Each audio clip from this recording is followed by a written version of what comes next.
Revisiting the Jazz Rudy Gobert trade. Was it as big a haul as we thought? Was the premise behind the trade right? We look back at the Jazz trading Rudy as he comes to town. It's next on Locked on Jazz. Bum bum bum bum bum bum bum bum bum bum bum bum bum bum bum pow.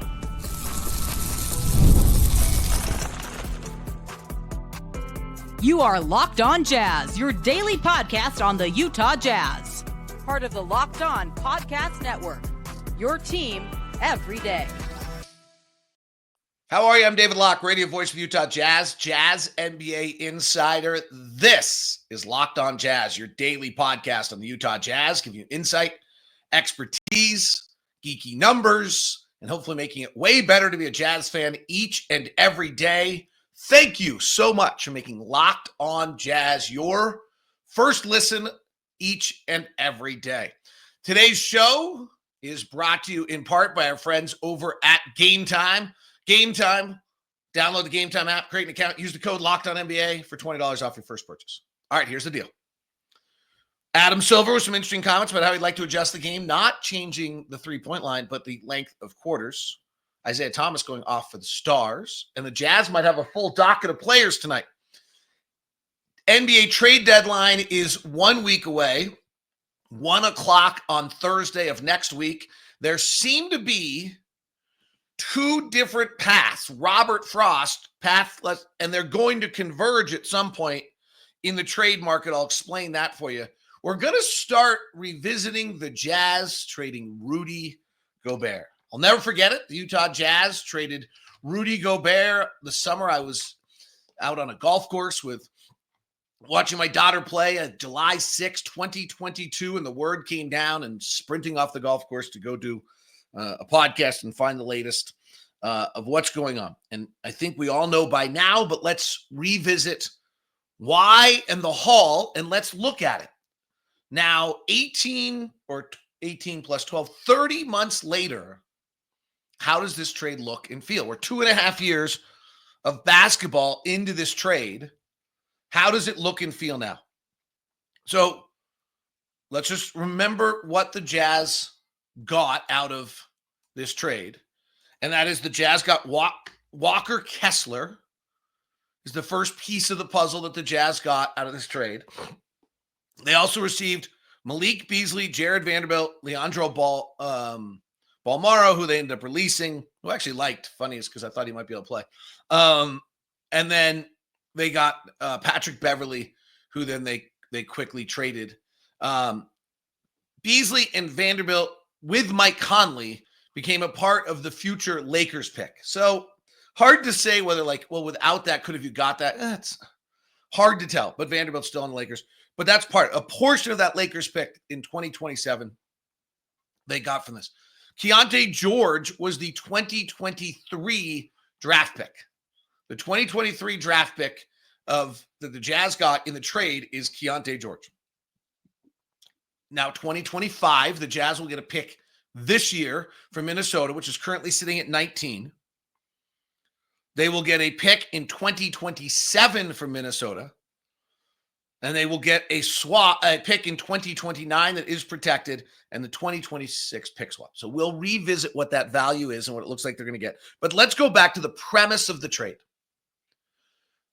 It's never been clearly stated, but it's clear. But I think you can figure this out. The Jazz traded Rudy Gobert as much as anything because the feeling was that you probably could not win a championship.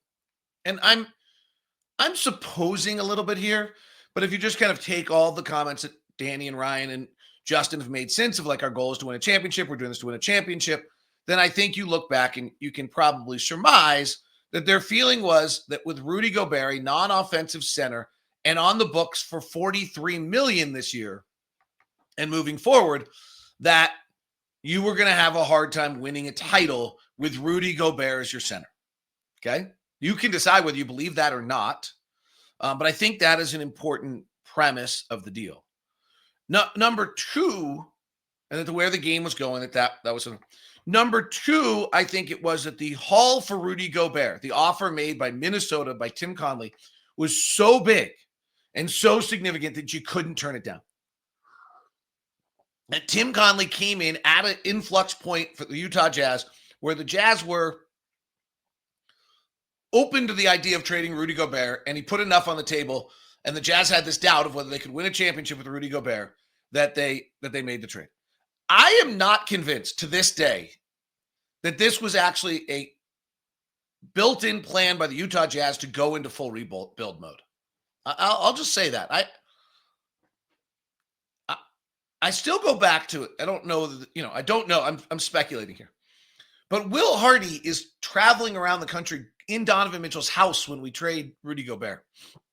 If we know we're trading all these guys at that point, and we know we're unloading the whole thing, I just don't know that I think Will Hardy's making that trip. Maybe I'm wrong, but that's just my thought. I think that the offer, my guess is the Jazz had doubts about Rudy Gobert and whether you could win a championship with him on the roster and with him and Donovan together. This is just a guess. This is piecing pieces together. Never asked. Wasn't probably not something I wanted to know. And that the Jazz were open to trading Rudy, got an incredible offer, and did not necessarily think that it was a full rebuild. And then I'm guessing that there's the conversations with Donovan where such was like, oh, probably not re-signing. Time here is done. Let's go. And then they make the next deal. But remember also, the Donovan trade doesn't happen for a long time. So let's start with the first premise. Is that Rudy Gobert, at the contract numbers he was at, and with some of his limited ability, you can't win a championship with. I don't know what Minnesota's proven on that. Year one, they certainly proved it was a mess. They went 42-40, and they lost in the first round of the playoffs. But last year, they made the Western Conference Finals, had the number one defense in the NBA, and Rudy was the defensive player of the year again, had a pretty incredible year.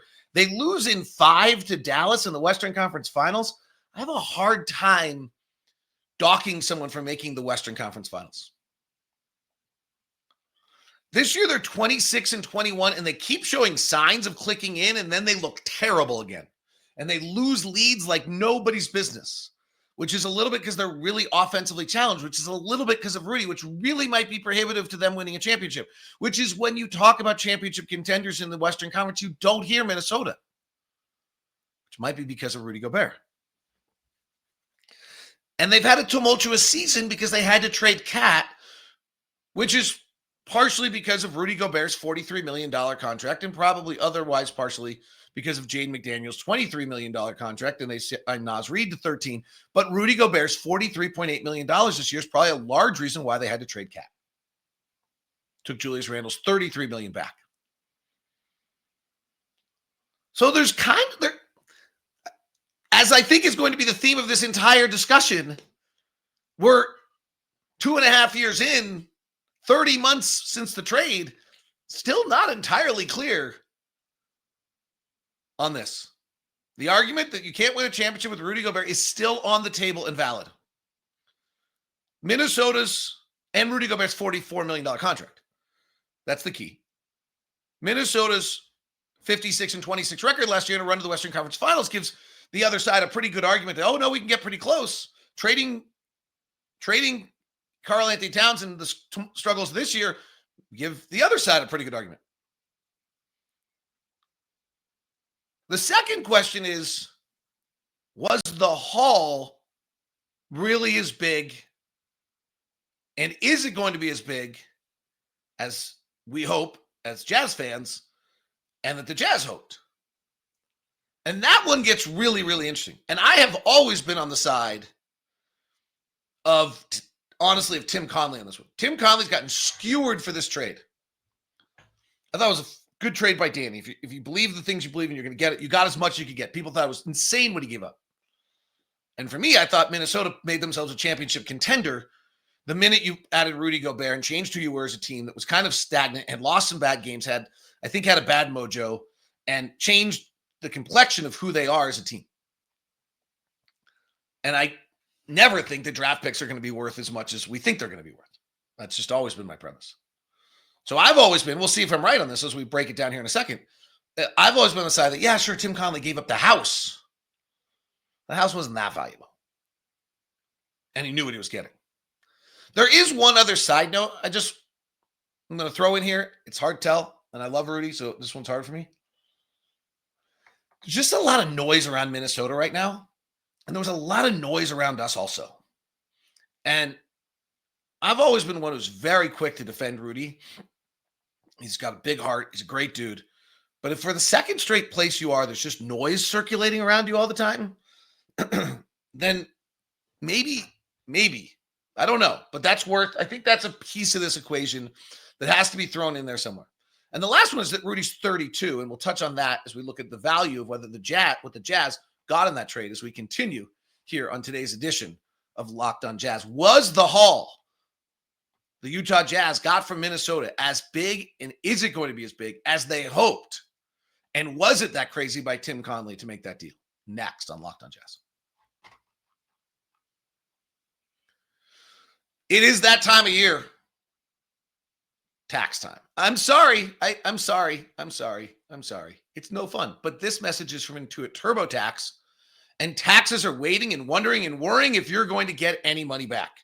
And then waiting and wondering and worrying some more. And now Taxes is matching with TurboTax expert who can do your taxes as soon as today. An expert who gives you your taxes their undivided attention as they work on your return while you get real-time updates on their progress so you can focus on your day. An expert who will find you every deduction possible and file every form and every investment and everything with 100% accuracy.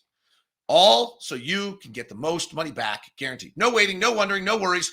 Now this is Taxes. Get an expert now on TurboTax.com. Only available with TurboTax Live full service, real-time updates only in iOS mobile. See guaranteed details at TurboTax Guarantees.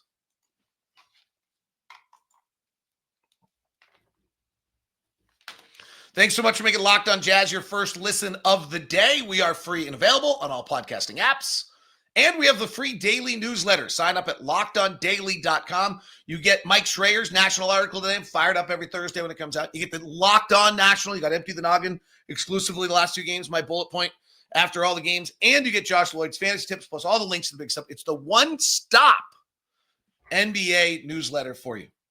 All right, what did the Jazz get for Rudy Gobert? They got Walker Kessler. Terrific. Starting big man, 7-footer, starting big man. When we get in the trade deadline here in a minute, you're going to hear like what Toronto wants for Jakob Poeltl, and starting 7-footers are a big deal. They got a piece of that Lakers trade. They got Keyonte George. We'll see. It's questionable right now, right? I'm looking at like Keyonte's at an inflection point in his young career. Same way Walker was, and Walker powered through it.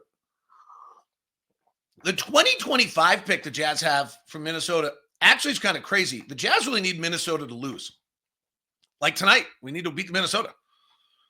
Because if for some reason Minnesota were to not make the playoffs, it would give the Jazz just a little bit extra lottery bump, which would give them the biggest edge for Cooper Flagg. Right now, that pick's going to be somewhere. Right now, it's 19th. Let's hold it at 19th. Let's assume. That means that there's a 50% chance the Jazz are going to get a rotation NBA player there. Okay? The way Minnesota looks for the 2027 pick. So for 2026 pick swap. I will be flabbergasted if the Jazz are better than Minnesota next year. So I think the 2026 pick swap will come and go, and the Jazz will get nothing for it. Okay? The 2027 pick. Jaden McDaniels is still under contract. Dante DiVincenzo is still under contract. Rudy Gobert, Anthony Edwards is still under contract. I'm going to guess that Gobert will be, this is worth noting, 34 or 5 years old by that point. And he is not having as good a year this year. Mike Conley will have been retired by then. Their point guard will probably have to be Rob Dillingham. A lot of changes it has to make in Minnesota. Because of Anthony Edwards still being on the roster, that 2027 pick probably is still a middle of the first round pick. I would be surprised. I think Minnesota's going to have a lot where Sacramento is right now, just kind of but we'll see. Maybe they can fill the gaps. Tim Conley's very good. Minnesota's not the most appealing market. New ownership, we'll see. 50% rotation. If it's a middle pick, it's a 50% rotation player. The other one here that on Rudy Gobert, on the part of the Jazz decision on Rudy Gobert was like, what does it do to your salary cap? Well, Minnesota has is $96 million over the cap right now. They have the largest payroll of any team in the entire NBA.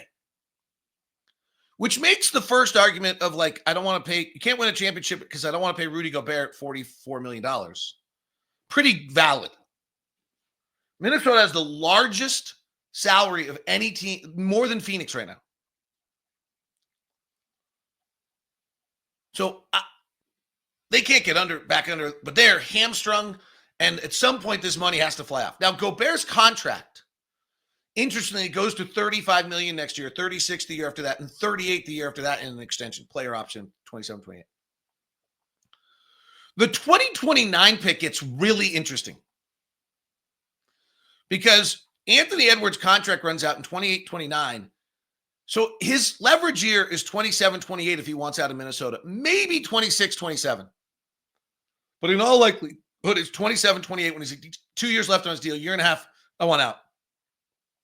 By the 29 season, there's a chance Anthony Edwards is gone. This team is in full rebuild. And then the question is whether or not that pick whether or not that pick holds under its protection. And the protection, I believe, is 1 through 6. So there is a chance that we never see the 2029, a real chance we never see the 2029 pick. That Minnesota is in full rebuild mode by that point. They have some, and 2020, the problem for Minnesota, if they go into full rebuild mode to save that 2029 pick, is their 2031 pick is going to San Antonio, and they have a pick swap, I believe, in 2030 that's a San Antonio pick swap. So they don't control their next 2 drafts, which makes it very hard for them to decide in 2029 they want to go all the way to the bottom if they lose Ant for 1 year and then somehow get out of it before they lose their pick swaps. So they're going to have a hard time committing to, I think it's 1 through 5 protected, not 1 through 6. That one's going to get wildly interesting, particularly if Ant, I mean, it's a long way away, but if Ant suddenly wants out in 2027, and then they suddenly get to 2029 where they're going to go full rebuild and try to make sure they keep a 1 through 5 pick, by 30 and 31, I don't think they control their picks. Let me check on that. Maybe they have the swap to Minnesota. 31, they don't have their pick. I can't read how it works on that one. I might be backwards on that. They may be able to swap with San Antonio, but San Antonio by 30 is going to be winning an NBA title. And then they get Minnesota's pick in 2031. So that's where we sit on this. What do the Jazz get? As of right now, they have Walker Kessler, which is fabulous. They have part of that Laker pick. They have Keyonte George, we'll see. And I think they'll end up with another rotation player in the draft by 25 and 27. That's just kind of surmising, unless something goes nutty. And ideally, they would end up with a few more lottery odds this year if something goes awry in Minnesota between now and the end of the season. But it seems unlikely. They've kind of put it together. So you may get 3 rotation players, part of the Lakers pick, and then that 2029 pick is going to be the wild card. And I don't think we're going to know who got the best of the Rudy Gobert trade until 2029. And if Minnesota, by the time it's done, gave up Walker Kessler, Keyonte George, part of the Laker pick, and 2 middle first-round picks, which ends up to usually be 1 rotation player, that's a good win by Tim Conley. At the same time, all of the premises by which the Jazz made the trade, which is you can't win a championship, it hamstrings your salary, you don't want to pay him that much money, may turn out to be true too. Because Minnesota, we'll see how they play this out. They got to the conference finals. It's a tumultuous year. They've got the biggest payroll in the league. They had to trade Cat. They're probably going to have to trade someone else. I wouldn't be surprised if they didn't trade Mike Conley by the trade deadline. Though he doesn't have a lot of years left, but they need to shave money. It's kind of wild. So fascinating, right? We're 30 months past the trade. I could not put a flag on either side right now. Can you? Leave a comment in the comment section on YouTube or hit me up on X at DLock09 if you've got a strong opinion one way or another that you feel about that. All right, NBA trade deadline. There are 3, let's call it 3 different paths that are going on right now. They're all going to converge at some point in the next 7 days if we're going to get deals done. I'll explain that next on Locked On Jazz. Today's show is brought to you by Game Time. Game Time is the ultimate ticketing app, and if you want to attend any big event out there, then that is the answer. It's Game Time. The excitement, the energy of a big event with a friend that you'll never forget, that's what it's all about. And Game Time has a new feature called Game Time Picks that makes getting tickets for events even easier. It filters out the fluff to show you the incredible deals on great seats so you don't have to waste time searching through thousands of tickets. I recently used Game Time Picks to find tickets for an upcoming NFL playoff game. Browsing through the deals was simple, and I found great value for all kinds of seats around any venue. Why? Because the super deal is especially impressive, offering you the best value for any event. It gives you seat view, it gives you all-in pricing, gives you no surprise at checkout. It's great, smooth, one-time ticket delivery experience, lowest price guaranteed. It gives you all the peace of mind you need. Don't have to check 12 other apps. So take the guesswork out of buying tickets with Game Time. Download the Game Time app, create an account. Use the code LOCKEDONNBA for $20 off your first purchase. Terms apply. Create an account. Redeem the code LOCKEDONNBA for $20 off. Download the Game Time app today. Last minute tickets. Lowest price guaranteed. 3 different tracks on the NBA trade deadline. There is the Jimmy Butler, Zach LaVine train. That's the teams that are looking for the devalued player, trying to pick it up. Butler's got all of his problems. Zach LaVine. There's the De'Aaron Fox train, which are younger teams. The Zach LaVine, Jimmy Butler's team is more experienced teams that are missing, don't have enough, Golden State think, and they're probably looking for that extra piece right now. The De'Aaron Fox train is the younger teams that actually think they've got a chance in a year or two and are willing to make the commitment to Fox and hope he can sign as a free agent. Think San Antonio, Houston. The third train is like the Vucevic, Brandon Ingram, maybe John Collins train. Like, we're just trying to add a piece.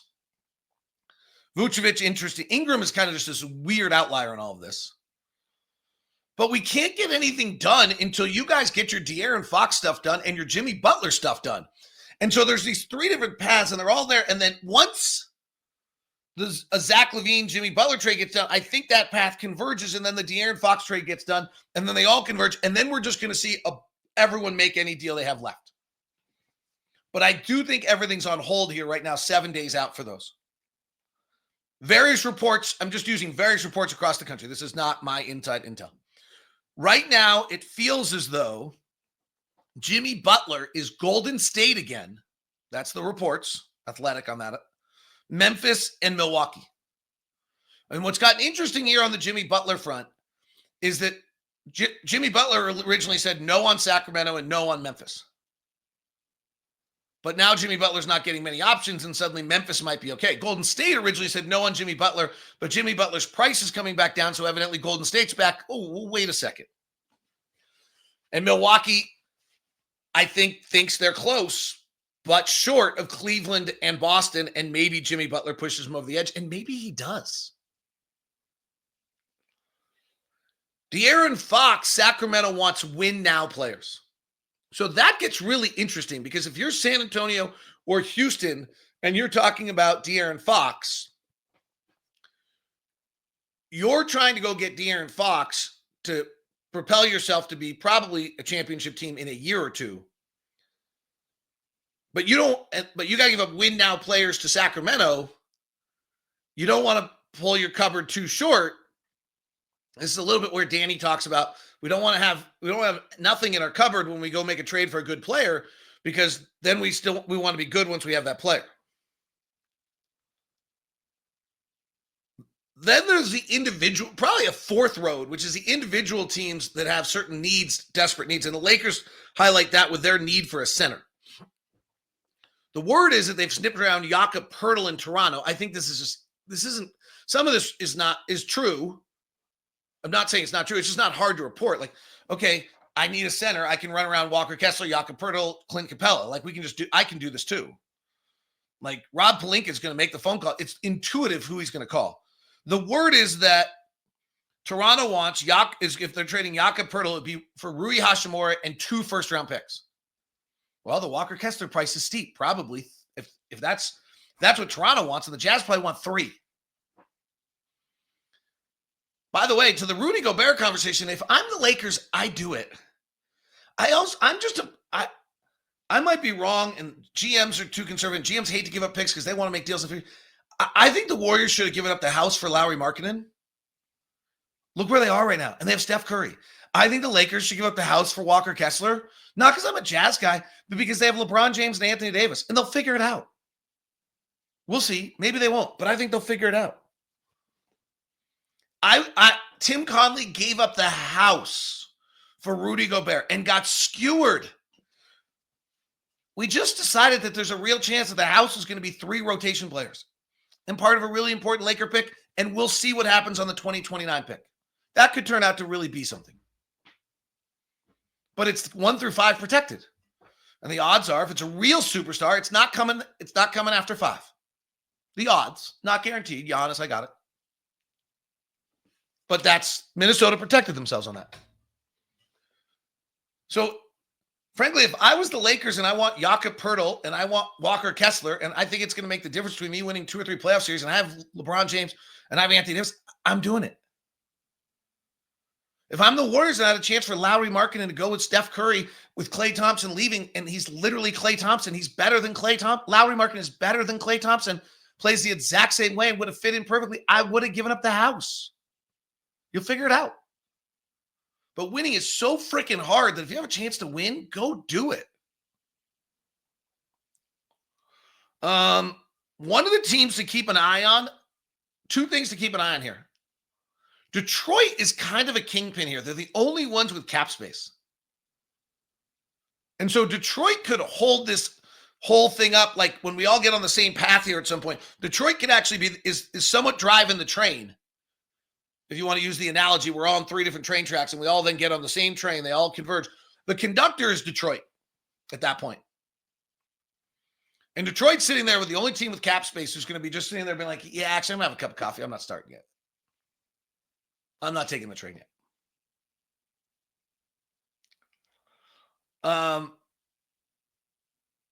The other name that's floating out there is Miles Turner.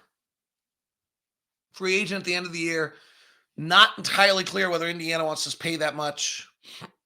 Indiana might have a little bit of a money issue coming up here with the amount of young players that they have. Miles Turner's really, really good. I'd be stunned if Indiana traded him. But you start to look at Halliburton at 45, Pascal at 45. They unfortunately have Obi Toppin at 16 for the next few years. They have Nesmith for 11. They have TJ McConnell for 10. Andrew Nebhard for 20. Like, it feels like their number's getting big here for the next few years. And so, I mean, they got 187 million, 170 on the books for 26, 27. And if Miles Turner is suddenly going to want 30 to 35, feels like that's a problem for them. So keep an eye on Miles Turner as a possible other name. I think it's more, he's an unrestricted free agent this year. So this is their last window to trade him unless they're doing a sign and trade. That's just not a name I'm hearing a huge amount of. We used to hear it all the time, and it feels like it makes sense. Adam Silver was on with Dan Patrick and was asked about 3-point shooting and then meandered over to he would like 10-minute quarters. This one's interesting to me. I'll give 3 thoughts on this quickly. This is all driven by TV. The NBA has tried to get their game inside of a 2-hour window for TV the way soccer is. And that's what's driving this 100%. Nothing else. A 2-hour window for TV. 2, I sometimes am bothered by how much Adam Silver wants to be soccer. We've done it with the NBA Cup, and now we're going to do it with our 2-hour window. 3, TV rules all. I think this has a real chance of happening. And 4, feels like a good time to do this would be when we expand and you've widened the talent out. Okay, I've got more than 3 thoughts. 5, I actually think it allows you to expand even further.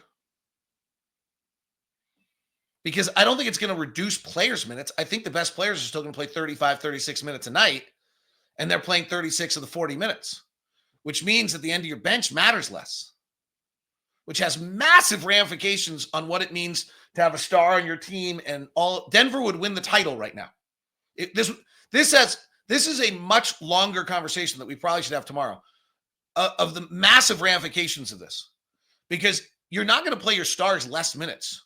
You would play your stars 36 minutes a night still, or 35 minutes, and then your bench players only play 5 minutes, which actually and I have a million thoughts on that. As a viewer, it's awesome. I get to see LeBron all game. I get to see Steph all game. I get to see Giannis all game. I think it's great. I see Jokic the whole game. I actually think it makes the NBA even better. It also means I need like a 9-man roster. I'm not paying anyone on the bottom of my roster. I'm only paying my stars. And if I'm in a large market and I can get a star, it's a huge advantage. Depth means less, which means for a small market team it's got huge ramifications.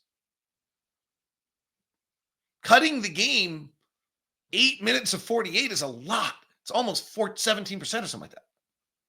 We talk about the rule of 240. The rule would now be 200. It's 20% cut. So it's a massive impact. Really interesting. From a viewer standpoint and TV, it's great. And that might drive all. From a small market standpoint, I think it's disastrous. The only thing I think is really interesting is I think it would allow us to expand to like 34 teams, because there'd just be a bunch of really good players who never play. The other thing I think would be really good about it, it's got a lot to it. I got to just end this. We'll talk about it tomorrow or the next day, is that some of the injury stuff wouldn't be as big a deal. You're just not getting as deep on your bench. And I don't know, maybe we'd get rid of teams playing for the standings, but I don't think so. That is Locked On Jazz today. Thanks so much for tuning in. Make sure you sign up for the newsletter at Locked On Daily. Follow me on the socials at DLock09 and follow and subscribe to the program, please. Great. If you got time for a 5-star review, I do appreciate that. It is Locked On Jazz, your daily podcast on the Utah Jazz. Thanks so much for tuning in. On YouTube, we send you the first ever 24/7 national NBA channel, Locked On NBA. And on audio, make sure you check out Locked On NBA after every night with Game Night, every game, every night.